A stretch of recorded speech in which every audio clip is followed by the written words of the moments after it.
Монгол Улсын хүний эрхийн үндэсний комисс үзүүлж байна. Дэлхийн нийтээр хүн цаг үеийг туулж байгаа энэ үед бид хүмүүнлэг байж ахын дүүгийн ёсоор хүний эрх эрхчлөөг хүндэлж хамгаалах, хүлээцтэй, хариуцлагатай, харилцан бие биенээ ойлгох, хэн нэгнийг ялгуурлан гадуурхахгүй байх нь юу юунаас чухал байна.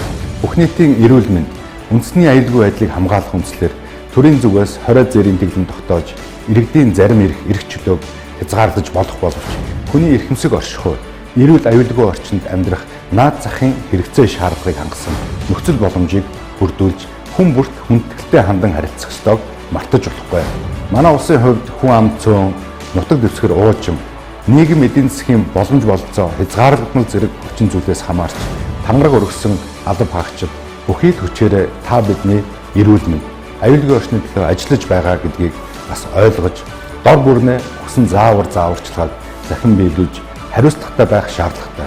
Ялангуяа нэгнээ үзэн ядах, гадуурхах, нийгмээс тусгаарлах явдлыг насан зогсоож хүний ёсоор бие биендээ хандан харьцахыг уриалж байна. Хүн төрөлхтөнд шин сорилтыг бий болгосон энэ тахлан бид бүгдийн бэлэн байдлыг давхар шалгаж хаана шинжилэл хийхийг сануулсан үйл явдал болсон.